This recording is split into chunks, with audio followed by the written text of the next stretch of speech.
হরা শব্দ থেকে এসেছে। সুতরাং আপনি এই নামে জপের দ্বারাও রাধারানীর নাম জপ হচ্ছে। এই যে 8 বার হরিনাম, 4 বার রাম নাম, 4 বার কৃষ্ণ নাম, এই প্রতিটা নামে ভগবানের লীলার সঙ্গে সংযুক্ত আছে। এইগুলা লীলাকে কেন্দ্র করেই করা হয়েছে, বলেছেন। লীলা অনুসারে এইগুলা সব আলোচনা করা হয়েছে। এই জন্য দিব্যস্বামীপাদ এই হরিনামের উপরে ব্যাখ্যা করেছেন, টিকা করে গিয়েছেন। আমাদের রঘুনাথ দাস গোস্বামীপাদ এই হরিনামের উপরে ব্যাখ্যা করে গিয়েছেন, টিকা করে গিয়েছেন। তো আমরা যদি আমাদের গোস্বামীগণের গুলা না দেখি, না পড়ি, আর লোকের জিনিস নিয়ে লাফালাফি করি, তাহলে হবে না। আমাদের সম্প্রদায়ে আমাদের গোস্বামীগণ তারা সিদ্ধান্ত জেনেই তো স্থাপন করে গিয়েছেন। তারা তো সিদ্ধান্ত পাবিস ছিলেন। এমন কোন গ্রন্থ নাই যে তারা পড়েন নাই। সমস্ত গ্রন্থ পড়ে, সমস্ত গ্রন্থের সার বস্তু আমাদেরকে দিয়ে গেছে। এই যে চৈতন্য চরিতামৃত গ্রন্থই, এই গ্রন্থটা সব গ্রন্থ, সব শাস্ত্রকে মন্থন করে তৈরি করা হয়েছে। ব্যাসদেব ভাগবতকে তৈরি করলেন 18 পুরাণ, 4 বেদ, 6 শাস্ত্রকে মন্থন করে। কিন্তু কৃষ্ণদাস কবিরাজ গোস্বামীপাদ ভাগবতকে মন্থন করেছেন, করে ওর থেকেও আবার সার নিয়ে তুলেছেন। চিন্তা করতে পারছেন? তাহলে আমাদের গোস্বামীগণের, তারা তো মহাপ্রভুর কৃপা, এরা মহাপ্রভুর শক্তিতে বলবান, মহাপ্রভুর কৃপাতে তারা বলবান, তারা মহাপ্রভুর কৃপা অধীন। মহাপ্রভু নিজ শক্তি তাদের ভিতরে প্রবেশ করিয়ে দিয়েছেন। আর তবেই তো তারা এত গ্রন্থ, এত শাস্ত্র অধ্যয়ন করেছেন, এত গ্রন্থ রচনা করেছেন, করে আমাদের জন্য দিয়ে গিয়েছেন। মহাপ্রভু ভারতবর্ষে হরিনাম প্রচার করার আগে, তখন অবশ্য সেরাও ভারতবর্ষ ছিল বলা যায়, আগে কিন্তু বাংলাদেশে হরিনাম প্রচার করেছেন। মহাপ্রভু নবদ্বীপে হরিনাম প্রচার করার আগে তিনি বঙ্গদেশে হরিনাম প্রচার করেছেন।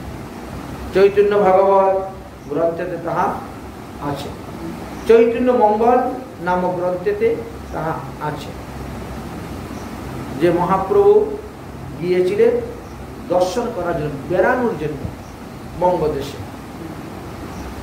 পিতৃমাতৃর ভিটা, মামার বাড়ি সবই তো বঙ্গদেশে। এই জন্য মহাপ্রভু বিদ্যা শিক্ষা লাভ করার পর, লক্ষ্মীপ্রিয়াকে বিবাহ করার পর তিনি বঙ্গদেশ ভ্রমণ করতে গিয়েছিলেন। তখন তিনি একজন পণ্ডিত, নিমাই পণ্ডিত নামে পরিচিত। তখন তিনি নিমাই পণ্ডিত, বিরাট বড় বিদ্বান পণ্ডিত। সারা ভারতবর্ষের মধ্যে এত বড় পণ্ডিত নেই।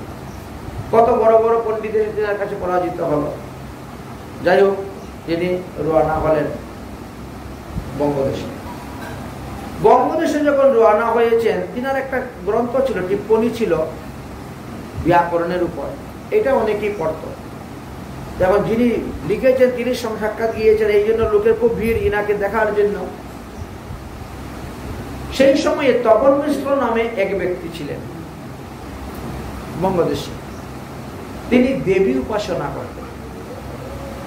আচ্ছা, দেবী তাহার পূজাতে সন্তুষ্ট হয়ে বললেন কি, স্বয়ং ভগবান মহাপ্রভু নিমাই রূপে এসেছেন, তিনি কিন্তু বঙ্গদেশে আসছেন, তুমি তার কাছে যাও, তার কাছে গিয়ে দীক্ষা শিক্ষা নেও, তার কাছ থেকে সাধন ভজন শিখি, তার চরণ আশ্রয় করো, তাকে ধরো। দেবী বলে দিলেন। সেই অনুসারে তপন মিশ্র গেলেন, গিয়ে মহাপ্রভুর চরণে দণ্ডবত প্রণাম করলেন। বিপ্র বলে, আমি অতি দীনহীন জন, কৃপা দৃষ্টি কর মোরে সংসার মোচন। আমি অতি দীনহীন জন, অতএব তুমি আমাকে সংসার মোচন করো। বাবা, আমি তো নিজে সংসারী, তো আমি তোমার সংসার কেমন করে মোচন করব বলো তো?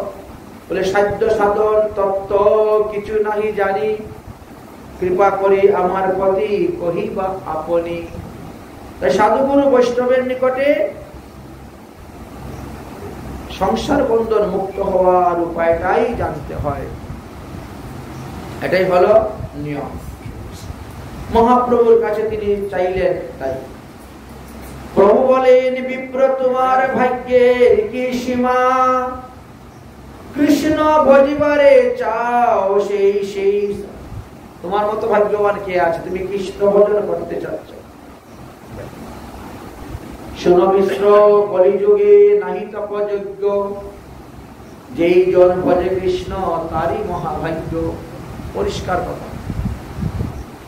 অতএব গৃহে তুমি কৃষ্ণ ভজ গিয়া, কুটি নাটি পরিপাটি একান্ত হইয়া, সাধ্য সাধন তত্ত্ব যে কিছু সকল, হরিনাম সংকীর্তনে মিলিবে কেবল। বিপ্র যখন প্রশ্ন করলেন যে হরির তো অনন্ত নাম, তাহলে আমি কোন নামে ডাকবো, কোন নাম কীর্তন করব? তখন মহাপ্রভু তাকে পরিষ্কার বললেন, হরে কৃষ্ণ কৃষ্ণ কৃষ্ণ হরে হরে, হরে রাম রাম রাম হরে হরে। এই শ্লোক নামাবলী হয় মহামন্ত্র, 16 নাম 32 অক্ষর হয় এই তন্ত্র। সাধিতে সাধিতে যবে প্রেমাঙ্কুর হবে, সাধ্য সাধন তত্ত্ব তুমি সকলেই জানিবে। এই তো মহাপ্রভুর আদেশ বলে দিলেন। তাহলে মহাপ্রভু বঙ্গদেশেই আগে হরিনামের নৌকাখানি সাজাইলেন, সাজিয়ে প্রচার করা শুরু করলেন। অরে কে যাবি রে ভাই, বব সিন্ধু পার, কে যাবি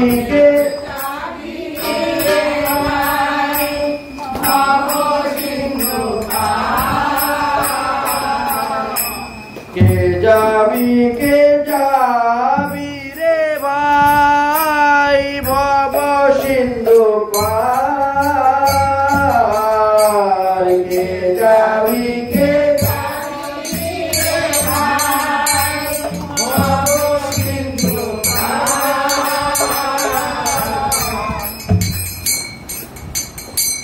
ধন্য কলি যুগে চৈতন্য অবতার, ধন্য কলি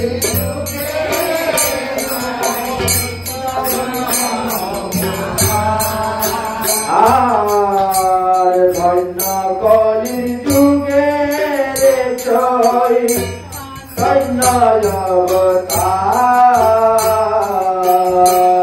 ধন্য কলি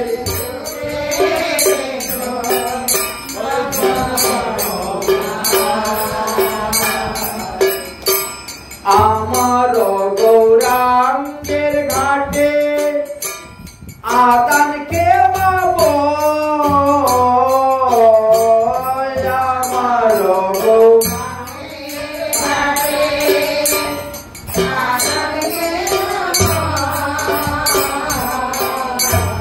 আমার আমার গৌরাঙ্গের ঘাটে আদান কে বাবো, আমার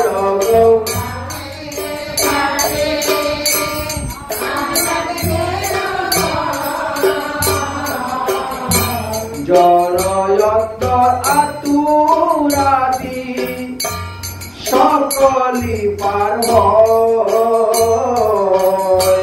জড়য়ন্তর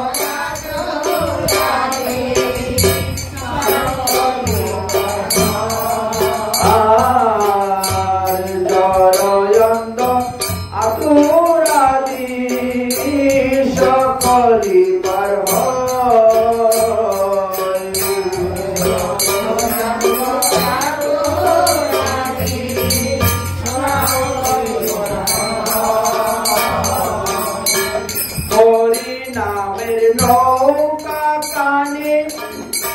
শ্রী গুরু কান্ডারি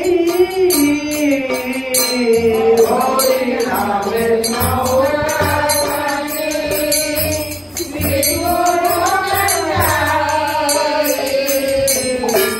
হরি নামের নৌকা খানি শ্রী গুরু কান্ডারি হরি নামের নৌকা খানি শ্রী গুরু কান্ডারি সংকীর্তন করাইলা দুবাহু পাশরি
মহাপ্রভু হরিনামের নৌকা তৈরি করেছেন, কিন্তু সেই নৌকার মাঝি হলেন গুরুদেব। গুরুদেবকে বলা হয়েছে কান্ডারি। তাই দেহরূপী নৌকার মাঝি যদি সদ্গুরুদেব থাকেন, তাহলে সেই ব্যক্তির নৌকা কখনো ভব সমুদ্রের মধ্যে ডুববে না। তাই মহাপ্রভু বলছেন, ভব নদীর পার করার জন্য মহাপ্রভু এই হরিনামের রূপী নৌকা আমাদেরকে দিয়েছেন। নাম সংকীর্তনের প্রভু নৌকা সাজাইয়া ভব নদী পার করলেন দুঃখিত দেখিয়া। কলিযুগের মানুষের দুঃখ দুর্দশা দেখে মহাপ্রভু এই হরিনাম আমাদের চণ্ডাল প্রতিদিকি বা স্বজন দুর্জন সভাকারে চাচিয়া প্রভু দিল হরিনাম। উনি কোন আচার বিচার দেখেন নাই, সূচি অসুচি অপবিত্র পবিত্র কিছু দেখেন নাই। সূচি বা অসুচি কিংবা আচার ও বিচার না মানিয়া সবারে করিলেন ভগবান। যিনি হরিনাম করবেন তারই মঙ্গল হইবে, তারই কল্যাণ হইবে। এটি হল মহাপ্রভু। পরে মহাপ্রভু নবদ্বীপে আসলেন এবং তিনি নামহট্ট স্থাপন করলেন এবং হরিদাস ঠাকুর আর নিত্যানন্দ দিয়ে নাম প্রচার করলেন নবদ্বীপে। শুনো শুনো নিত্যানন্দ, শুনো হরিদাস, সর্বত্র আমার আজ্ঞা করহ প্রকাশ। প্রতি ঘরে ঘরে এই কর গিয়া ভিক্ষা। কৃষ্ণ ভজ কৃষ্ণ বল, কর কৃষ্ণ শিক্ষা। ইহা বলি আর না বলিবা অন্য ভুল। দিন অবসানে আসিয়া কহিবা সকল।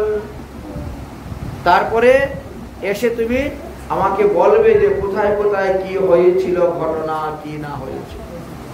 আচ্ছা, হরিনাম প্রচার করতে গিয়ে বেশ কিছু লোকে বাধা দিয়েছিল। জগাই মাথায় তো পরে বাধা দিয়েছে, তার আগেও কিছু ভদ্রলোকেরও বাধা দিয়েছিলেন, বলছে নিমাইয়ে পাগল হয়েছে আর তার দলে পরে তোমরা পাগল হয়েছো আর তোমরা এখন আসছো আমাদেরকে পাগল করতে। আরে বাবা, তোরা পাগল নিয়ে থাক, আমাদেরকে পাগল করতে কেন আসিস? নাম উপদেশ দিতে কেন আসছিস? এইভাবেও কত লোকে কত কথা বল। কিছু লোক তো বলতে সর্বনাশ, মন্ত্র উচ্চারণ করা নিষিদ্ধ, মহামন্ত্র উচ্চারণ করতেছে, এতদিকে আরো মহামন্ত্র উচ্চারণ, দেশে আকাল করে যাবে, দুর্ভিক্ষ লেগে যাবে, আর মহামন্ত্র উচ্চারণ করতে নাই। মন্ত্রই উচ্চারণ করা নিষিদ্ধ, আর এরা মহামন্ত্র উচ্চস্বরে উচ্চারণ করতেছে। এদের দ্বারা তো দেশের আরো বিরাট ক্ষতি হবে, লোকসান হবে। উল্টা এইভাবে মানুষের মহাপ্রভু যখন নাম প্রেম প্রচার করতে গেলেন, কত বাধা, কত বিঘ্ন আসলেন। কিন্তু যারা প্রতিবাদ করলো এরা কিন্তু বড় বড় পণ্ডিত, এক একজন বেদ বেদান্ত একেবারে কণ্ঠস্থ, মুখস্থ, বেদ পাঠ বেদান্ত পাঠ করে একেবারে বড় বড় ভট্টাচার্য, গোস্বামী, ব্রাহ্মণ সন্তানগণ, তারাই মহাপ্রভু বিরোধী হয়ে দাঁড়াইল। তারাই করলেন যত দেবদেবীর উপাসক। নিজেরা অনেক চেষ্টা করে পারলেন না, তখন চাপাল গোপালকে দিলে রাগিয়ে, ওরে ভাই তুই তো কালী সাধক, তোর মা কালীর পূজা আর কেউ করবে না, সব বৈষ্ণব করে দিচ্ছে নিমাই। তাহলে তারা অবৈষ্ণব আর কেউ থাকবে না, শাক্তই থাকবে না, তো মা কালীর পূজা কাকে নিয়ে করবে? কত রকমের যুক্তি পরামর্শ দিলে। যাই হোক, নিত্যানন্দ প্রভু এবং হরিদাস ঠাকুর মহাপ্রভুর আজ্ঞা পেয়ে তারা সর্বদাই হরিনাম করে যাচ্ছে, প্রচার করে গিয়েছেন, জগাই মাদইয়ের পাল্লায় পড়েছেন, প্রাণ নিয়ে দৌড়ে পালিয়েছেন। কিন্তু তথাপিও নিত্যানন্দ প্রভুর ইচ্ছা হলো আমি এই দুইজনকে উদ্ধার করব। বল কৃষ্ণ, ভজ কৃষ্ণ, লোহ কৃষ্ণ নাম, কৃষ্ণ মাতা, কৃষ্ণ পিতা, কৃষ্ণ ধন প্রাণ, তোমার সভা লাগিয়া দেখো কৃষ্ণের অবতার, হেন কৃষ্ণ ভজবাই ছাড়ো অনাচার। অনাচার ত্যাগ কর। দেবীর দুর্লভে মনুষ্য জন্ম ভারতবর্ষে পেয়েছ, অতএব এই দেহটা ভোগ বিলাসের জন্য নয়, এই দেহটা হরিভজন করার জন্য। অতএব তোমরা হরিভজন করো, হরিভজন করো, হরিভজনই তোমাদের সঙ্গে যাবে। জগাই মাদাইকে উপদেশ দিতে গিয়ে তখন কি করলো, ওই মাদাই মেরে দিল। নিত্যানন্দ প্রভুর মাথা পেটে গেল, রক্ত বেরোলো। মহাপ্রভু আসলেন, ক্রুধে তিনি সুদর্শন চক্রকে ডাকলেন, কিন্তু অক্রুদ্ধ পরমানন্দ আমার নিত্যানন্দ রায়, তিনি বলছেন দাদা, আরে ভাই তুমি যে বলেছিলে এই যুগে রামাদি অবতারে নানা অস্ত্র ধরে পাপীকে করেছে সংহার, এবে নাহি অস্ত্র ধরবে, প্রাণে নাহি কাউকে মারবে, চিত্ত শুদ্ধি করিবে সবার। এটাই তো তোমার কথা ছিল, তাহলে তুমি এখন কেন অস্ত্র অস্ত্র বলে ডাকতেছ?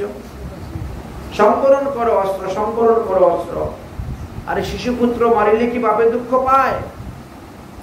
শিশুপুত্র মারিলে যেমন বাপে দুঃখ পায় না, সেই মতন আমার দেহের মধ্যে আঘাত লেগেছে, অতএব তুমি স্থির হও, শান্ত হও, আমি কোনো দুঃখ পাইনি। দ্বিতীয়বার মারতে গিয়েছিল মাথায়, আমাকে দেখেছি জগাই, জগাই আমাকে রক্ষা করেছে। মহাপ্রভু বলে তাহলে তো জগাই তুই আমাকে কিনে নিলি, আমার নিতাইকে রক্ষা করে। কেউ যদি কোনো সাধুশান্ত মহাত্মাকে রক্ষা করে তাহলে ভগবান সন্তুষ্ট, ভগবান প্রসন্ন হয়ে যায়। বল তুই কি চাস? তুই আমার নিতাইকে যখন রক্ষা করলি মাদের হাত থেকে, আমি তো সব পাপ মোচন করে দিই, সমস্ত পাপ আমি নিয়ে দিই। তখন তো মাদাই চরণে পড়লেন। মহাপ্রভু বলেন আমার চরণে তো অপরাধ করো নাই, যার চরণে অপরাধ করছো তার চরণে গিয়ে করো। চরণ অপরাধ করছো নিত্যাই চরণে। আচ্ছা, নিত্যানন্দ প্রভুর চরণে পড়লেন অপরাধ ক্ষমার জন্য, নিত্যানন্দ প্রভু তাদের অপরাধ ক্ষমা করে দিলেন, দিয়ে বলেন মহাপ্রভুর চরণে পাঠাইলেন। মহাপ্রভু তিনি কি করলেন, জগাই মাদে সমস্ত পাপকে আকর্ষণ করে তিনি নিজের শরীরে নিয়ে নিলেন মহাপ্রভু। নেওয়ার পরে দেখা যায় মহাপ্রভু হয়ে গেছেন কালো বর্ণ।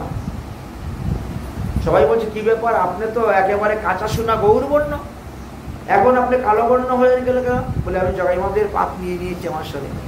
তাহলে সেটা যাবে কেমন করবো? চলো গঙ্গা স্নান করে, গঙ্গা স্নান। তাহলে নিত্যানন্দ প্রভু কত বড় দয়াময় দেখেন, মায়ের খেয়েও তিনি নাম যাচলেন, মায়ের খেয়েও তিনি প্রেম যাচলেন, প্রেম দিলেন। তাই নিত্যানন্দ প্রভুর অবদান পঞ্চতত্ত্বের মধ্যেই আছে। মহাজন্মন কেমনি বলছেন, অক্রুধ পরমানন্দ নিত্যানন্দ রায়, অক্রুধ পরমানন্দ অক্রুধ পরমানন্দ নিত্যানন্দ রায়। এবার এইখানে এইভাবে অভিমানে শূন্য নিতাই ঘরে বেড়ায়,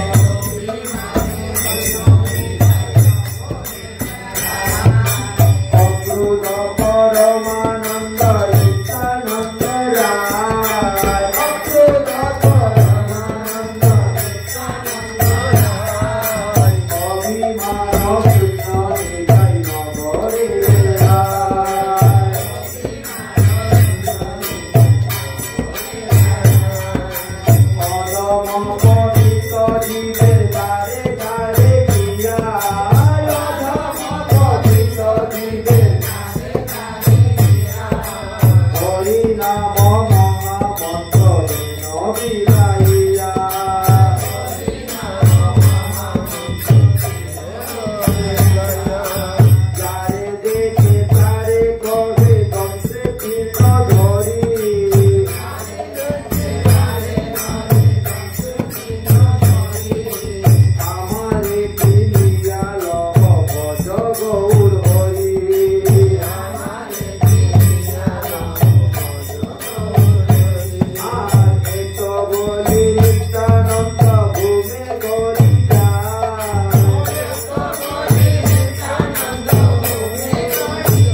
মহাজনগণের বাণী বর্ণন করতে দিয়েছে। নাম চিন্তামণি কৃষ্ণ চৈতন্য রস বিগ্রহ, পূর্ণ শুদ্ধ নিত্য মুক্ত অভিন্ন তনু আশ্রিত। নিত্যানন্দ হলেন মহাপ্রভুর অভিন্ন তনু। এই জন্য মহাপ্রভুকে ভজন করতে গেলেও নিত্যানন্দ প্রভুর কাছ থেকে আদেশ নিতে হয়। আমরা যারা যোগপীঠ স্মরণ করি বা যারা লীলা স্মরণ করে, তারা যখন যোগপীঠে প্রবেশ করেন মানসিক ভাবে যোগপীঠ পূজা করার জন্য, নবদ্বীপে প্রবেশ করার পর প্রথমে তিনি গেলেন, গিয়ে মা জাহ্নবার চতুর্দিকে বেষ্টন করে দাঁড়িয়ে আছেন গুরুবর্গরা আমাদের, তাদের কাছ থেকে আদেশ নিয়ে মা জাহ্নবার আদেশ নিয়ে প্রবেশ করলেন, স্বরূপ দামোদরের আদেশ নিয়ে প্রবেশ করলেন। রূপ গোস্বামী ওই পাশে রাস্তা আছে, সনাতন গোস্বামী এদিকে ঢুকলেন, ঢুকে নিত্যানন্দ প্রভুর আদেশ নিয়ে মহাপ্রভু সেবা করতে হয়, পূজা করতে হয়। তো এই জন্যই নিত্যানন্দ প্রভু ছাড়া আমরা মহাপ্রভুকে পাব না। কেন বলছেন ধনমূর নিত্যানন্দ পতিমূর গৌরচন্দ্র প্রাণমূর যুগল কিশোর অদ্বৈত আচার্য বল গদাধর মূরকুল নরহরি বিলাস। তাহলে নিত্যানন্দ প্রভু হলেন ধন। যদি আপনার কাছে ধন না থাকে তো আপনি আপনার স্বামীর সেবা কি দিয়ে করবেন? ধনমূর নিত্যানন্দ পতিমূর গৌরচন্দ্র, পতি দেবতার সেবা যে করবেন, সেবা করতে তো ধনের প্রয়োজন আছে। ঠিক তেমনি ভাবে ধন থাকলেই হবে না, দেহের মধ্যে শক্তি থাকতে হবে। শক্তি না থাকলে স্বামীর হাত পা টিপে দিবেন কেমন করে, কাপড় চোপড় ধুয়ে দিবেন কেমন করে, হ্যাঁ, রান্না বান্না করে দিবেন কেমন করে বিছনায় পড়ে থাকলে? এই জন্য বলছেন বল বলেন অদ্বৈত আচার্য। আচ্ছা, আপনার ধনও আছে, আপনার দেহের মধ্যে বলও আছে, যদি স্বামীর দেহের মধ্যে প্রাণ না থাকে তো মরাটা সেবা করে লাভ আছে? মরে গেছে, প্রাণ নাই, প্রাণহীন দেহ সেবা করে তো লাভ নেই। এই প্রাণকে যুগল কিশোর, রাধা গোবিন্দ হলেন প্রাণ। এই জন্য গৌরীয় বৈষ্ণবদের যুগপৎ উপাসনা, একদিকে নবদ্বীপের পঞ্চতত্ত্বের উপাসনা করবেন, অন্যদিকে বৃন্দাবনের রাধা গোবিন্দের উপাসনা করবেন। শুধু একটা নয়, অন্যান্য সম্প্রদায়ের যেমন একটা, নিম্বার্ক সম্প্রদায়ের যারা, তারা শুধু রাধা কৃষ্ণের পূজা করছেন। রামানন্দী যারা, রামলক্ষ্মণ সীতার পূজা করছেন। হ্যাঁ, বিষ্ণুস্বামী যারা, এরা লক্ষ্মীনারায়ণের পূজা করেন। কিন্তু আমাদের গৌরীয় বৈষ্ণবের যুগপৎ উপাসনা, নবদ্বীপের উপাসনা, বৃন্দাবনের উপাসনা, এই দুটো উপাসনার কথাই আমাদের মহাজনগণ বর্ণন করে গিয়েছেন। এই হরিনাম যখন জপ করা হয়, অনেক অনেক মহাজনগণ বলেন, হে ভগবান, এই একটা জিহ্বা দিয়ে তোমার নাম কত জপ করে আস্বাদন করব। যদি 1000টা জিহ্বা পেতাম তাহলে একটু নামের আস্বাদন করতে পারতাম, নামের আস্বাদন করতে পারতাম। তুণ্ডে তুণ্ডা বনি বিতু ঋতুং বিতুনতে, জিহ্বা সদাই কৃষ্ণ নাম কীর্তন করিলে জিহ্বার স্বাদ মিটে না। মনে হয় 1000 জিহ্বা যদি পেতাম তাহলে কৃষ্ণ নামের কিছুটা আস্বাদন করতে পারতাম। তুণ্ডা বলি লব্ধয়ে কর্ণাকরম্বিনী ঘটায়তে কর্ণাম বিদিভ্য স্পর্শয়ে। কানে যখন কৃষ্ণ নাম শ্রবণ করি তখন মনে হয়, হে ভগবান, হে বিধাতা, তুমি আমাকে মাত্র 2টা কান দিলে, যদি আমাকে অর্বুত কান দিতে তাহলে এই হরিনামের রস আমি কিছুটা আস্বাদন করতে পারতাম। এইভাবে ভক্তদের মনের মধ্যে বাসনা জাগে। চেতঃ প্রসঙ্গ সঙ্গিনাম বিজয়তে সর্বেন্দ্রিয়াণি কৃত্যম। যখন নাম স্মরণ করি তখন এত মধুর লাগে, যেন এই নাম আমার সর্ব ইন্দ্রিয়গুলাকে স্তম্ভিত করে দেয়। নামের মধ্যে এত শক্তি, এত চমৎকারিতা আছে, তা আগে জানতাম। এইভাবে মহাজনগণ নামের মহিমা কীর্তন করেছে। কিন্তু আমি তো একজন দুর্ভাগা, বিষয়াসক্ত মানুষ, তাই নামের প্রতি আমার এখনো রুচি হয়ে নাই। নাম আস্বাদনে সেই রকম সুখ লাভ করতে পারি নাই। জিহ্বা যন্ত্রের মতো হরিনাম উচ্চারণ করে যায়, আর মন বিষয়রূপী কাননের মধ্যে ঘুরে বেড়ায়। এই জন্যই আমার এই দশা হয়ে গেছে। মহাজনগণ বলছেন, নাম অপরাধের দিকে লক্ষ্য রেখে নাম কর, তবে নামে ক্রিয়া করবে, নামের ফল ধরবে। এই স্থানে একটা কথা আমাদের মনে রাখতে হবে যে পাপ আর অপরাধ দুটি বস্তু এক নয়। দুটা কিন্তু আলাদা আলাদা। পাপ দেহকে আশ্রয় করে আর অপরাধ আত্মাকে আশ্রয় করে। অপরাধ আত্মা জীবাত্মার সহিতই চলে যাবে, আশ্রয় করে। এই জন্য বলছেন এই দুটা সম্পূর্ণ আলাদা, পাপ এবং অপরাধ দুটা এক। তাই পাপ থেকে শতগুণ বেশি ভয়ঙ্কর অপরাধ। হরিনাম করলে পাপ কেটে যায়, কিন্তু অপরাধ কাটতে চায় না। অপরাধ কাটার জন্য যার চরণে অপরাধ হয়েছে তার চরণে আমাদেরকে ক্ষমা ভিক্ষা চাইতে হয়, বলেছেন। এই হল নিয়ম। হরিনামের দ্বারাই ভগবান পাওয়া যায়, কিন্তু সেটা গ্রহণের নিয়মটা একটু আলাদা। কিভাবে মালা জপ করলে, কিভাবে হরিনাম করলে আপনি হরিনামের দ্বারাই ভগবানকে পাইবেন, এই বিষয়ে অনেকেই প্রশ্ন করেছেন। মহাপ্রভু তো উত্তর দিয়েছিলেন, রায় রামানন্দই প্রশ্ন করেছিলেন জীবের মঙ্গলের জন্য, কল্যাণের জন্য। স্বরূপ দামোদর প্রশ্ন করেছেন, উত্তর দিয়েছেন। যেই রূপে নাম লইলে প্রেম উপজয়, তাহার লক্ষণ শুনো স্বরূপ রাম রায়।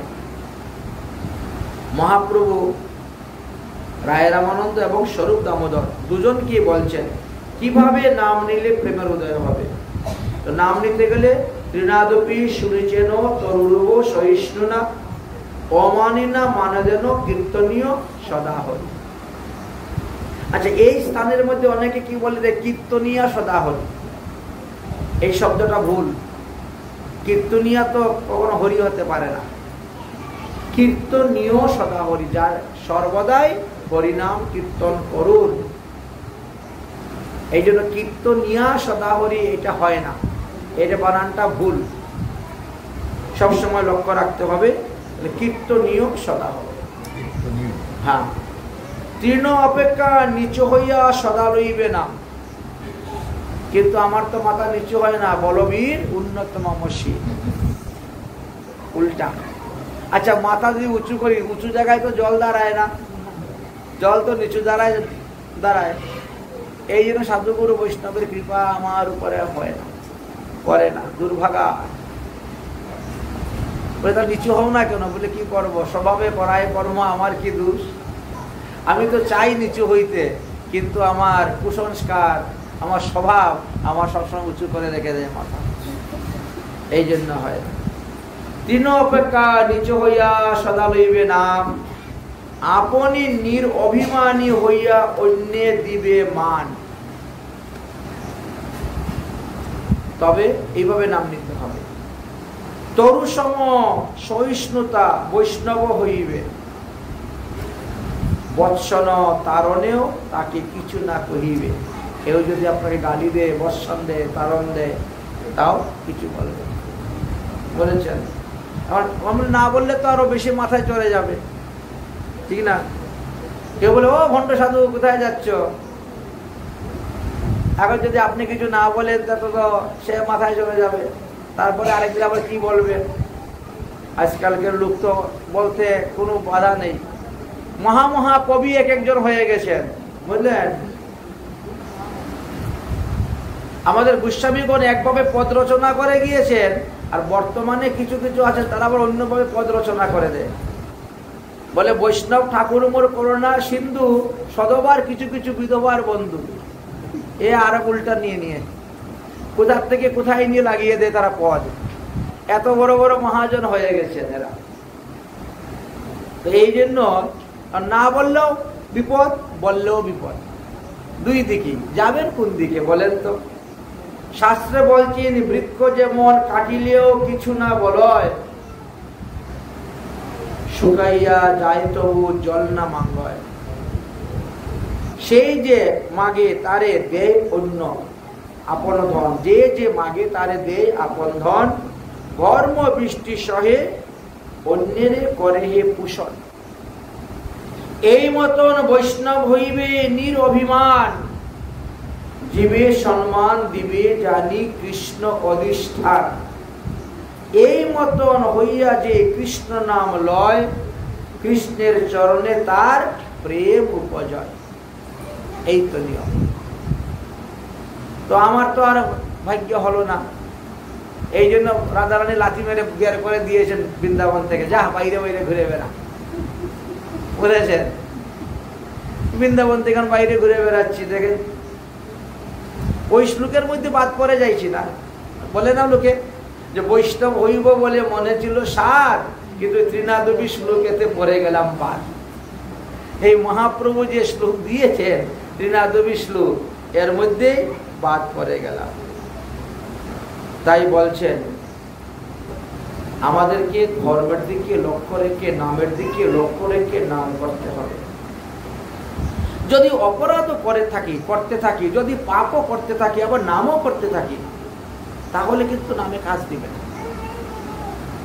নাম করলেই পাপ নাশ হয়ে যায়, তাই আমি পাপও করব আবার নামও করব, বলছেন তাহলে কিন্তু সেখানে কাজ দিবে না। কোটি জন্ম করে যদি নাম সংকীর্তন, তথাপিও নাহি পাইবে ব্রজেন্দ্র নন্দন। ভগবানকে পেতে পাবে যে এই নাম কি করেন, উনি অপরাধের বিচার করেন।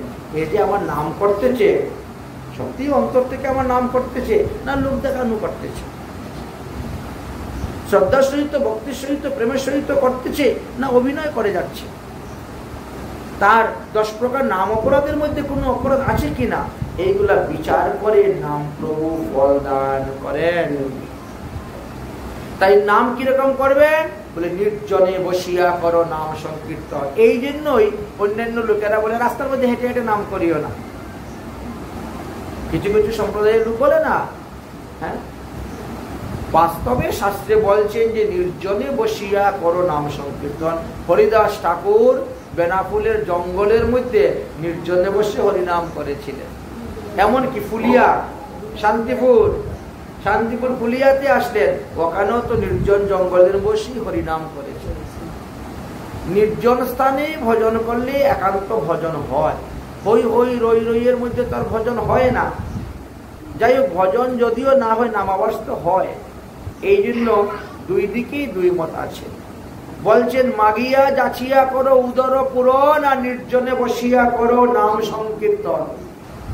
10 ঘরে যাও, মাগিয়া যাচিয়া যা পাও তা দিয়ে উদর পূরণ করে দাও, আর হরিনাম করে থাকবে। তাহলে হরিনাম কিভাবে করতে হবে? অনাচার ত্যাগ করতে হবে। হরিনাম কিভাবে করতে হবে? অপরাধ, পাপ, অপরাধ আর অনাচার, এই তিনটাকে ত্যাগ করে হরিনাম করতে, মানে সদাচার পালন করো, সৎপথে থেকে অর্থ উপার্জন করো, সৎপথে অর্থ ব্যয় করো, আর এইভাবে আপনি হরিনাম করেন, দেখবেন হরিনামের ফল আপনি অবশ্যই পাবেন। এই জন্য মহাজনগণ বলছে ধর্ম পথে থাকি সদায় জীবন যাপন করো ভাই, ধর্ম পথে থাকি সদায় জীবন যাপন, ধর্ম পথে থাকি সদায় জীবন যাপন করো ভাই, ধর্ম পথে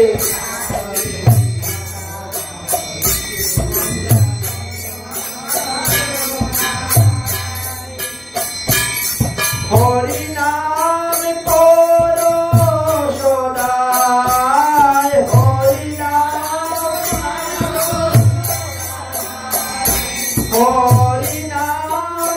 করো সদায়,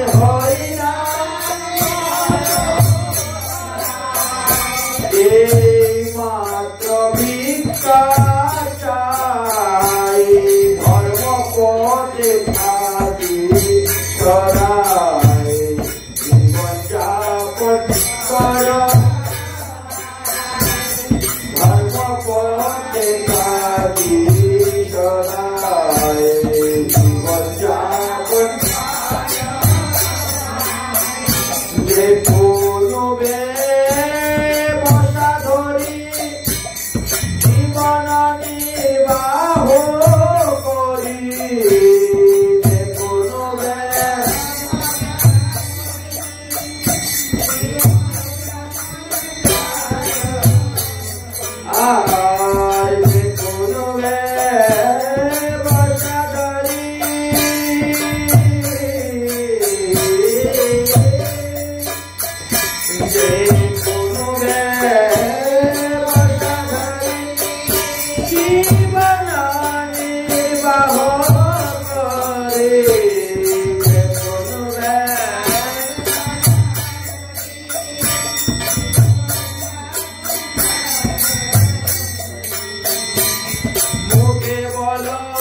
হরি হরি মুখে বলো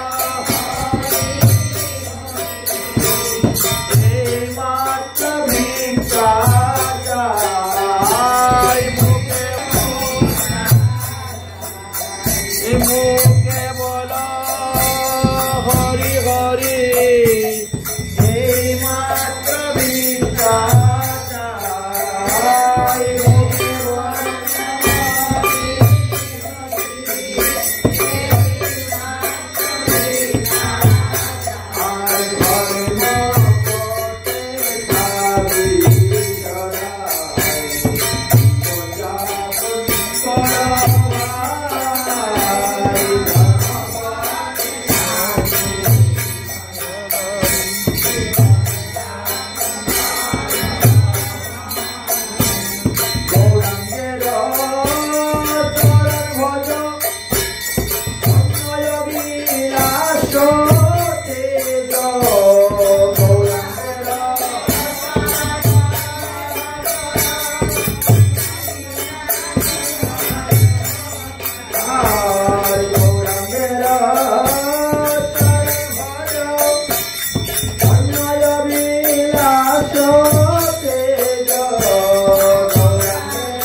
সদাই জীবন যাপন করো। এই জন্যই আগে জানতে হয় কিভাবে জীবন যাপন করব। কার কাছ থেকে জানবেন? সদ্গুরুদেবের কাছ থেকে বা মহাজনের কাছ থেকে জানতে পারে। অনেকের গুরুদেব হয়তো নিত্যধাম লীলায় প্রবিষ্ট হয়ে গেছেন, আপনি দীক্ষা গ্রহণ করেছেন, দীক্ষা গ্রহণ করার পরেই আপনার শ্রী গুরুদেব নিত্য লীলায় প্রবিষ্ট হয়ে গেছেন, আপনি বসে থাকলে হবে না। অন্য কাউকে শিক্ষা গুরু রূপে গ্রহণ করে সাধন ভজন শিখতে হবে, জানতে হবে, বুঝতে হবে এবং ধর্মপথে অগ্রসর হতে হবে। যেমন মনে করেন সত্যরাজ খান, ইনি কিন্তু হিন্দু। খান উপাধিটা আগেরকার দিনে রাজরাজাদের মধ্যে দিত অনেককে, যে যেরকম চাকরি করতো তার উপর নির্ভর করে দিতেন। তো যেমন মনে করেন আমাদের সনাতন গোস্বামী, রূপ গোস্বামী, তারাই যখন রাজা হুজুর সাহেবের অধীনে ছিলেন, দবির খাস, সাকর মল্লিক এরকম নাম ছিল, বলেছেন। যাই হোক, মহাপ্রভুর কাছে সত্যরাজ খান এসে উপস্থিত হলেন। নীলাচলে গিয়েছেন জগন্নাথের রথযাত্রা দেখতে, দর্শন করলেন। 4 মাস ছিলেন সেখানে, অবস্থান করেছেন। 4 মাস অবস্থান করার পরে যখন বিদায় নিয়ে চলে আসবেন, তখন তিনি মহাপ্রভুর কাছে গিয়ে উপস্থিত হয়েছেন। আমরা বিষয়ী জীব, গৃহস্থ মানুষ, ছেলে মেয়ে, স্ত্রী পুত্র, আত্মীয় স্বজন, বন্ধু বান্ধব, জ্ঞাতি গোষ্ঠী, চাকরি বাকরি, ব্যবসা বাণিজ্য নিয়ে খুব একেবারে সংসারের মধ্যে মজা আছে। তো প্রভু আমাদের উদ্ধারের উপায় কি? উদ্ধারের উপায় কি? আর মহাজনের মত তো সবকিছু মানতে পারি না। মহাজনগণ বলছেন বিষয় ছাড়িয়া কবে শুদ্ধ হইবে মন, আর আমরা বলি বিষয় লইয়া কবে শুদ্ধ হবে মন। বিষয় থাকতে হবে, আবার মনও শুদ্ধ হতে হবে, ভগবানকে পেতে হবে, ভজন করতে হবে। অতএব প্রভু যদি কোনো উপায় তাকে সহজ সরল, বেশি কিছু করতে তো পারবো না, সংসারী মানুষ, একটু সহজ সরল উপায় থাকলে আপনি একটু কৃপা করে বলুন। প্রভু কহিন, কৃষ্ণ সেবা বৈষ্ণব সেবন, নিরন্তর কর তুমি নাম সংকীর্তন। এই নাম সংকীর্তনের সব জায়গায় মহাপ্রভুর আদেশ। প্রভু কহিন কৃষ্ণ সেবা বৈষ্ণব সেবন, আর নিরন্তর করো তুমি নাম সংকীর্তন। এই জন্য নাম সংকীর্তনে বিরাম নেই। দিন রাত 24 ঘন্টা যে ভাবেই থাকেন, যে অবস্থায় থাকেন, সেই অবস্থায় নাম লো। বলছেন জিস দেশ মে, জিস ভেষ মে, পরিবেশ মে রহো। তুমি যে কোনো দেশেই থাকো আর যে কোনো ভেষেই থাকো, ভগবানের নাম করো। এতেই লাগে। সে গামছা পরাই থাকুক, আর ধুতি পরাই থাকুক, আর প্যান্ট পরা থাকুক, আর শাড়ি পরা থাকুক, আর নাইটি পরা থাকুক, সোজা কথা, ভগবানের নাম করে যাও। খালি খালি পুরুষদের কথা বললে তো বলে, দেখেন মহিলাদের কথা কেউ বলে না, এরা পক্ষ দিচ্ছে, এই জন্য বলে দিলাম। সব দিকে জ্বালা আছে। সুতরাং যে যে অবস্থায় থাকেন না কেন, जिस देश में, जिस भेष में, जिस परिवेश में रहो, भगवान नाम करे जाओ। जिस रूप में, जिस भूग में, जिस जुग में रहो, भगवान नाम करे जाओ। जिस ग्राम में, जिस धाम में, जिस काम में रहो, বলছেন যে কোনো কাজ করে, কাজ তো হাত দিয়ে করতেছেন, হাত দিয়ে কাজ করে, মানুষ পা দিয়ে কাজ করে, মুখ দিয়ে ভগবানের নাম করতে থাকুন, কোনো অসুবিধা নেই। কিভাবে নাম করবেন বলে, একজন নববধূর বিয়ে হলে পরে, একজন নববধূর বিয়ে হলে পরে সে কিন্তু সবসময় স্বামীর চিন্তা করে, বুঝেছেন? শাশুড়ি ডাকলে যাবে, শাশুড়ি কাজ করে দিবে, শ্বশুর মশাইয়েরও কাজ করে দিবে, দেওরের কাজ করে দিবে, বাসুরেরও কাজ করে দিবে, ননদেরও কাজ করে দিবে, কিন্তু মনে মনে কিন্তু স্বামীর চিন্তা। স্বামী অফিস থেকে আসলে পরে কি বলবো, তিনি আমাকে কি বলবেন, সকালে যাওয়ার সময় কি বলে গিয়েছিলেন, এই সবসময় জল্পনা করবো স্বামী কি নিয়ে। নতুন বিয়ে হয়েছে তো, এই জন্য স্বামী নিয়ে সব সময় তার চিন্তা ভাবনা, জল্পনা করবো। শুধু খালি ওর নয়, ওই যে সেই শকুন্তলারও হয়ে গেছিল। শকুন্তলাকে যখন দুষ্মন্ত বিবাহ করলেন, গন্ধর্ব বিধি অনুসারে বিবাহ করছেন, মৃগয়া করতে গিয়ে দেখা পছন্দ হয়ে গেল, বিয়ে করে নিলেন। বিয়ে করে যখন গর্ভদান দিয়ে চলে গেছে, তখন তো ইনি খালি স্বামীর চিন্তাই করেন। স্বামীর চিন্তা করতে করতে এমন বিভোর হয়ে গেছে, এদিকে ঋষি দুর্বাসা এসে উপস্থিত।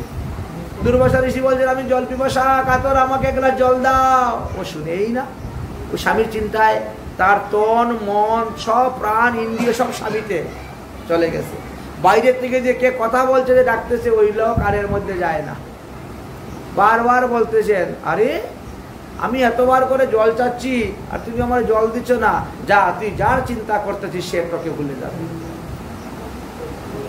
অভিসম্পাদ দিয়ে দিলে। তুই যার চিন্তা করতেছিস সেই তোকে ভুলে যাবে।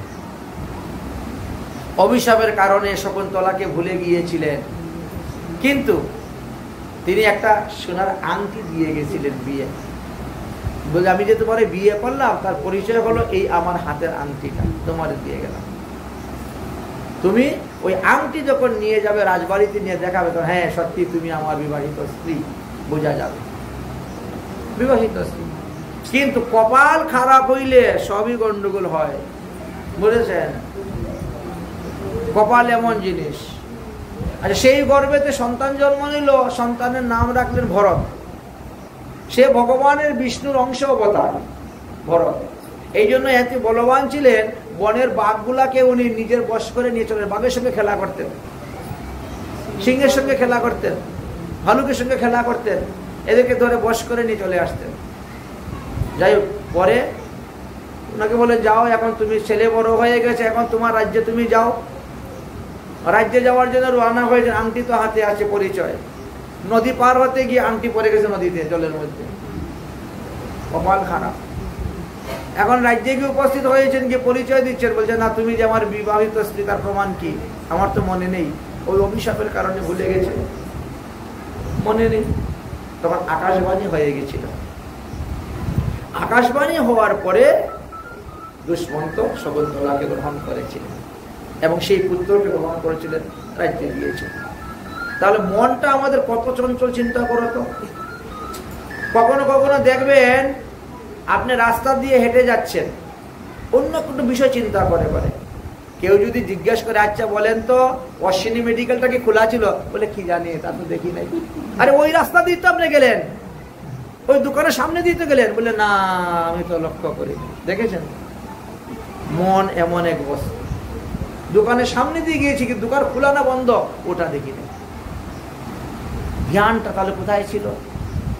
অন্য কোনো বিষয়ের উপরে আমার ধ্যান ছিল। ঠিক তেমনি ভাবে গৃহস্থ মানুষ হোক আর ত্যাগী হোক, মন তো একটাই, সবার ভিতরে তো মন একটাই। কিন্তু ত্যাগীরা যেমন এক মনে এক চিত্তে ভগবানের উপাসনা করতে পারে, গৃহস্থরা তো পারে না। সবাইকে মন দিতে হবে, না হলে তো সংসারে অশান্তি, ঝগড়াঝাটি লেগে যাবে।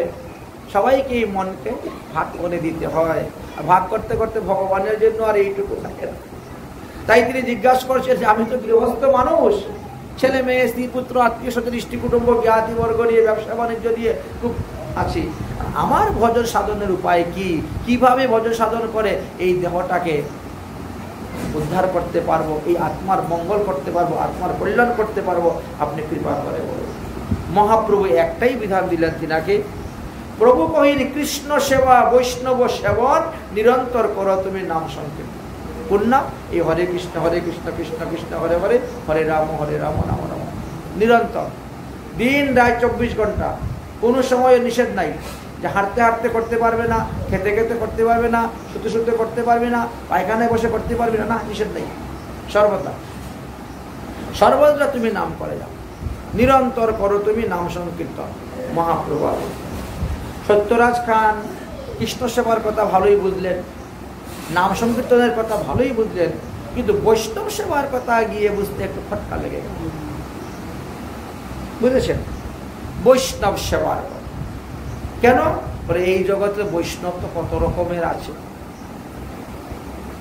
কত রকমের বৈষ্ণব আছে। যেমন আমি দেখেন না, মোটা মোটা মালা গোলাপ দিয়ে সাধু সেজে গেছি, বুঝেছেন? আমার কথাই বলি, কিন্তু আমি বৈষ্ণবের বউ নয়। বৈষ্ণব হওয়া তো দূরের কথা, এটা সেজেছি, বুঝেছেন? অর্থ লোভের আসে কপট বৈষ্ণব বেশে, এই ঘুরে ফিরি দেশে দেশে। এটা একটা ভালো ব্যবসা, বিনা পুঁজির ব্যবসা। পাঠ করা, কীর্তন করা, পয়সা নেওয়া, বুঝলেন? পুঁজি লাগে না, বিনা পুঁজির একটা ব্যবসা। দোকানদারি করতে কিন্তু পুঁজি লাগে, অনেক টাকা দিয়ে লাগে। ওই দেখেন না, আচ্ছা এই অশ্বিনী মেডিকেলে ওনাকে জিজ্ঞেস করেন তো, বলে ফার্মেসিতে খুলেছেন, কয় লাখ টাকা দিয়ে সার্টিফিকেটটা বের করেছেন, লাইসেন্সটা বের করেছেন, পুঁজি লাগে। আর আমাদের তো পুঁজি লাগে না, বিনা পুঁজির ব্যবসা, বুঝলেন? ব্যবসাটা ভালোই চলছে। এবার দেখেন কি বলছেন সত্যরাজ খান। বললেন তাহলে বৈষ্ণব চিনব কেমন করে? দুনিয়া তো নকল বৈষ্ণব ভরে গেছে, মোটা মোটা মালা গলায় দিয়ে, বড় বড় তিলক দিয়ে, মোটা মোটা জটা, চিমটা, শিখা রেখে। বৈষ্ণব তো কত রকমের আছে। এখন বৈষ্ণব চিনব কেমন করে? আমি যে বৈষ্ণব সেবা দিব, এই দেখেন একটা বিরাট প্রশ্ন করেছে, এমন একটা প্রশ্ন করে বসেছে যে বৈষ্ণব আমি চিনব কেমন করে? আর মহাপ্রভু চিন্তা করলেন যে একে প্রথমে সাধারণ বৈষ্ণবের লক্ষণটাই বলতে হবে, উত্তম বৈষ্ণবের বললে হবে না, কারণ সে নিজে কনিষ্ঠ আছে। এখন কনিষ্ঠ বৈষ্ণব, কনিষ্ঠ ব্যক্তি যদি উত্তম বৈষ্ণবের সেবা করতে যায়, তাহলে পদে পদে অপরাধ হয়ে যাবে। এই জন্য মহাপ্রভু প্রথমে তার সাধারণ বৈষ্ণবের কথা বললেন। মহাপ্রভু সাধারণ বৈষ্ণবের কথা বললেন। প্রভু কহেন, যার মুখে শুনিবে একবার কৃষ্ণ নাম, পূজ্য সেই শ্রেষ্ঠ সভাকার। একবার যার মুখে তুমি কৃষ্ণ নাম শুনবে, সেই শ্রেষ্ঠ, সেই পূজ্য, তারই পূজা করবে, তারই এনে সেবা দিবে। একবার। আচ্ছা, এমন কোন ব্যক্তি আছে যে একবার কৃষ্ণ নাম নেয় না? সবাই কিন্তু কৃষ্ণ নাম নেয়। যে চুরি করতে যায় সেও ভগবানকে ডাকে যায়, ভগবান ঠাকুর যাচ্ছি যাতে ধরা টরা না পড়ি। আগে কত মায় মানুষা করে যায়, আসলে পরে আপনাকে 5 টাকার ধূপকাঠি দিব, মোমবাতি দিব, তারপরে বাতাসা নকুল দ্বারা তো আছেই, উত্তম মধ্যম কত কিছু আছে, ভালো মন্দ দিবে। তো সবাই ভগবানকে ডাকে, তো সবাই বৈষ্ণব। মহাপ্রভু বললেন, একবার যার মুখে শুনবে কৃষ্ণ নাম, সেই পূজ্য, তারই দণ্ডবোধ করো, তাকেই প্রণাম করো, তার সেবা করো। একবার যার মুখে শুনিবে কৃষ্ণ নাম, সেই বৈষ্ণব, সে শ্রেষ্ঠ সভাকার তোমার। তো এক কৃষ্ণ নাম কেন বলে? এক কৃষ্ণ নামে সর্ব পাপের ক্ষয়। একবার কৃষ্ণ নাম করলে পাপের ক্ষয় হয়, আর একবার কৃষ্ণ নাম করলে নববিধা ভক্তির উদয় হয়। নববিধা ভক্তির উদয় হয়। নামের এত মহিমা। হ্যাঁ, কেউ যদি পূর্ণ দীক্ষা নাও পায়, কারণ দীক্ষার বিধান আছে, প্রসাদ বুঝি না হইলে তাকে পূর্ণ দীক্ষা দিতে নাই। শ্রীকৃষ্ণের বিয়ে, শ্রীকৃষ্ণের গায়ত্রী, রাধার বিয়ে, রাধার গায়ত্রী ইত্যাদি দেওয়া নিষেধ আছে, প্রসাদ বুঝি না হওয়া পর্যন্ত। এখন সেই বেচারা মাছ মাংসের লোক ছাড়তেই পারে না। এখন তার উপায় কি? তাহলে হরিনাম দীক্ষা লোক, নামাশ্রিত হোক। নামাশ্রিত হইয়ে হরিনাম করতে থাকে। হরিনাম করতে করতে করতে করতে, সাধুসঙ্গ করতে করতে আস্তে আস্তে আস্তে আস্তে তারই অভ্যাসটা যাবে, সে সদাচারী হয়ে যেতে পারবে। কনিষ্ঠ ভক্ত যে, সে ক্রমে ক্রমে হইবে উত্তম। একদিনে তো কেউ হয় নাই, আমিও হয় নাই, মার পেটের ভিতর থেকে সাধু হয়ে আসি নাই, বুঝেছেন? সাধু সঙ্গের দ্বারা, বৈষ্ণব সঙ্গের দ্বারা, তারপরে আস্তে আস্তে আস্তে আস্তে এসেছে, বুঝেছেন? তাই বলছেন, এক কৃষ্ণ নামে করে সর্ব পাপের ক্ষয়, নববিধা ভক্তিপূর্ণ নাম হইতে হয়। অতএব কেউ যদি নাম দীক্ষা পেয়েছ, নাম দীক্ষাই নিয়ে করলেও নিষ্ঠা সহিত লাভ আছে। দীক্ষা পুরস্চরণের বিধি অপেক্ষা না করে জিহ্বা পর্শে আচণ্ডালে সবারই উদ্ধারে। তুমি যদি পূর্ণ দীক্ষা নাও পাও, তথাপিও তুমি নাম করে যাও, মালা জপ করে যাও, নাম কীর্তন করে যাও, এতে তোমার মঙ্গল হইবে। আনুষঙ্গিক ফলে করে সংসারের ক্ষয়, চিত্ত আকর্ষিয়া করে কৃষ্ণ প্রমোদয়। ওই নাম করতে করতে নাম প্রভু তোমার চিত্তকে আকর্ষণ করে, তিনি হরণ করে নিয়ে নিবেন। আস্তে আস্তে তোমার সমস্ত কামনা বাসনা দূর হয়ে যাবে। অতএব হরিনাম করো সার, এবং সাগর হবে বালুচর, হাটিয়া হইবে পার। যাও তুমি হরিনাম করো। এইভাবে মহাপ্রভু তিনাকে উপদেশ দিলেন। এবার তিনি বাড়িতে গিয়ে রওনা হয়েছেন। বৈষ্ণব সেবার জন্য নিমন্ত্রণ দিলে অনেকে বলে, না না না, আমার সময় নেই, যাবো না। কেন? উত্তম বৈষ্ণব যারা, তারা কনিষ্ঠ বৈষ্ণবের হাতের রান্না গ্রহণ করেন না। কনিষ্ঠ বৈষ্ণবের হাতে রক্ষা প্রসাদ পাবেন, কিন্তু উত্তম বৈষ্ণব পাবেন না। কিন্তু উত্তম বৈষ্ণব যে রান্না করেন তাহলে উত্তম মধ্যম কনিষ্ঠ সবাই পাবেন, দুষ্কর। এখন তিনি তো কনিষ্ঠ অবস্থায় আছেন, এখন উত্তম বৈষ্ণবকে নিমন্ত্রণ দিলে সে এসে প্রসাদ পেতে বলে না আমার সময় নেই বাবা, আমি যেতে পারবো না, প্রসাদ পেতে পারবো না, আমার ঘর একা খালি আমি। কিন্তু কনিষ্ঠ বৈষ্ণবকে নিমন্ত্রণ দিলে হ্যাঁ এরা রাজি আছেন, এরা চলে আসেন প্রসাদ পাওয়ার জন্য, অসুবিধা হয় না। মনে মনে চিন্তা করলে তার উত্তম বৈষ্ণবের সেবা করতে গেলে কি করতে হবে। এখন 1 বছর পূর্ণ না হলে পুরীতে যাওয়াও যাচ্ছে না, আর পুরীতে না গেলে মহাপ্রভুকে জিজ্ঞাসা করা যাচ্ছে না, মহাপ্রভুকে জিজ্ঞাসা করে করে সব কাজ করবেন। দ্বিতীয়বার তিনি রওনা হলেন জগন্নাথপুরীর উদ্দেশ্যে। রথযাত্রাও দেখা হবে, মহাপ্রভুর সঙ্গে 4 মাস বাস হবে, মহাপ্রভুর সঙ্গে হরিকথা হবে। তাহলে আমরা কিভাবে বৈষ্ণব সেবা পাবো, বৈষ্ণব সেবার সুযোগ পাবো, বৈষ্ণব কিভাবে আমাদেরকে সেবার সুযোগ দিবেন। আবার অনেকে সেবার সুযোগ দিলেও সেবা করতে চায় না, এমনও আছে লোক, বুঝেছেন, সেবার সুযোগ পেয়েও সেবা করে না। আবার কেউ সেবার জন্য পাগল, কিন্তু তার অর্থবল, দেহবল, মনোবল কম, পারে না। আমি কি রূপে পাইব সেবা মই দুরাচার, আমি কি রূপে পাইব সেবা মই দুরাচার, কি রূপে পাইব সেবা মই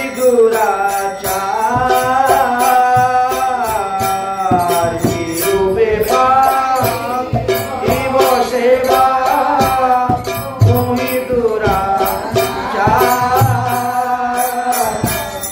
গুরু বৈষ্ণবের না হইল গুরু গুরু বৈষ্ণবের না হইল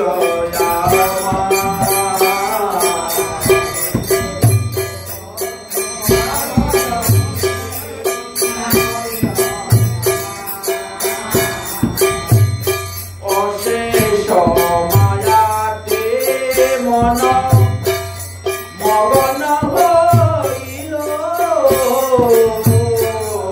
অশেষ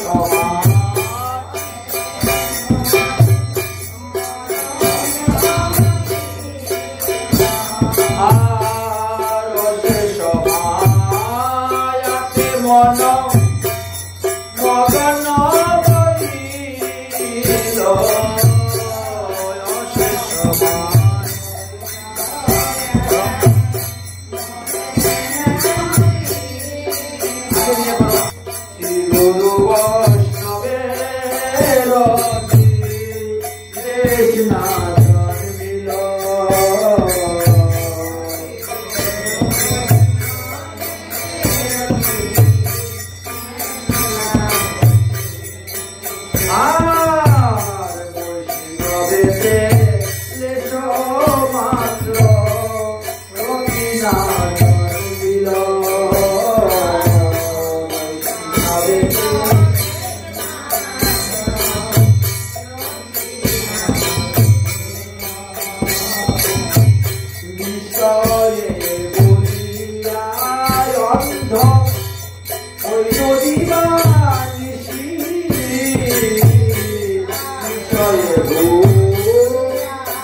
তাই বলছে ভগবানের কৃপা ব্যতীত আমরা কখনো ভগবানকে পাব